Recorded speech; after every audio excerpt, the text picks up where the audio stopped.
Welcome to another episode of your favorite segment over here on my channel, Out of the Vault. If you are new, let me just say welcome. It is a pleasure to have you, and for all of you returning, I'm sure that you have all been very, very excited for the next film that I was going to be discussing, whether it was a Pixar film, a Studio Ghibli film, or a Disney canon classic. Well, I am happy to say that it is really nice to have a little bit of variety this year because of the fact that pretty much all that we have discussed is Disney Pixar films, and considering the fact that we really don't have any more canon classics to talk about until the end of this year, it's really nice to dive back into the Studio Ghibli library. And I also am glad that I chose this specific film. It's so funny because without even knowing, I create very coincidental moments. And this time around, since we are in the month of October, Halloween is right around the corner, I thought that it was weird to realize that today we're going to be talking about the 21st Studio Ghibli film.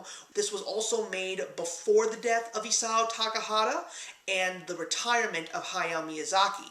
But what we have been hearing is that Hayao Miyazaki still has one more film that he wants to make for the purposes of showing his grandson what he has done throughout his life and make a little bit of a tribute, if you will. It is the story of a girl named Anna who is really not feeling like herself. She is very, very shy. She doesn't really want to express herself out in the open.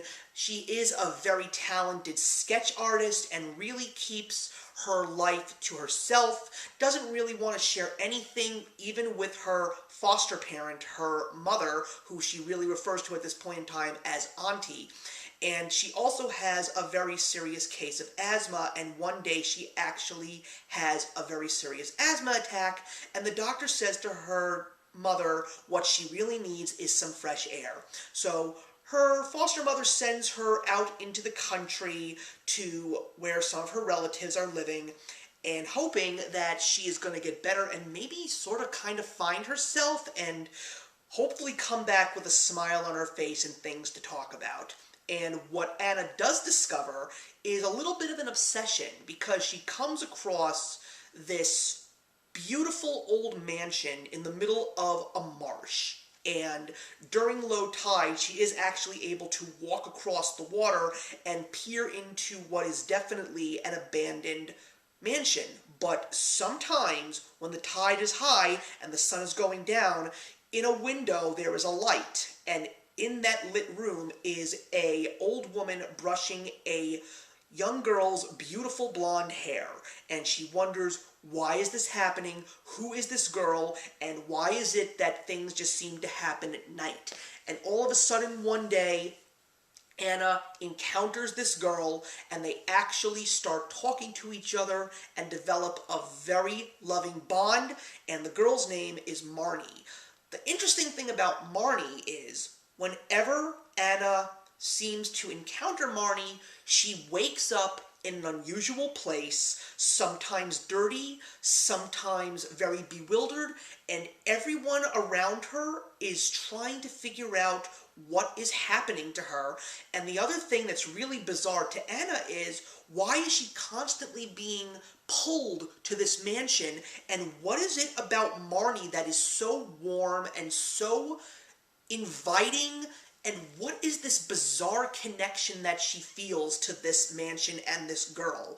Throughout the film, we see this little story unfold. We see these two girls develop a beautiful relationship, and then as the story continues to evolve, very interesting things start to happen.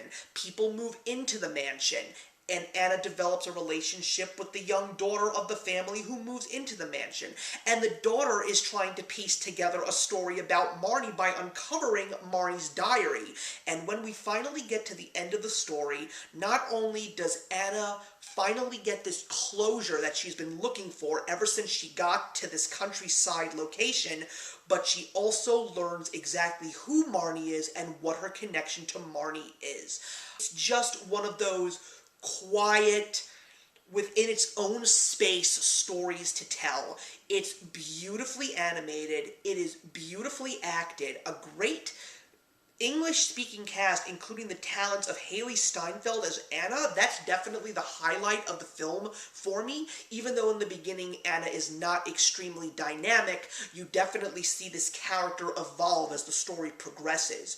It is just gorgeous. That's all that I can say. The details of the mansion, the details of the countryside, the beautiful, soft, and inviting color palette, whether it's in the daytime or at nighttime, is just something spectacular to see. The soundtrack is also very, very light, very subtle. It's never truly grand or epic.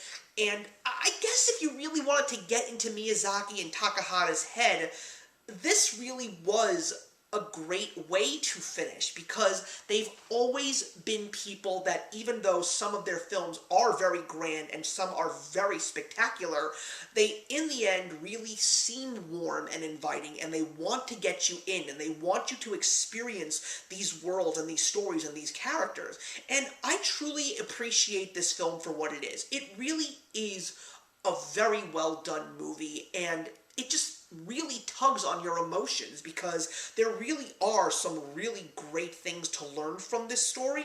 And once again, once you get to that ending and you see how it changes Anna for the better, it really just warms your heart. That's what When Marnie Was There does. It warms your heart. I would definitely say that if you have been a Studio Ghibli film fan for quite some time, or you're still getting into it, When Marnie Was There is definitely one of the better films to start with, because it is a very easy to follow story.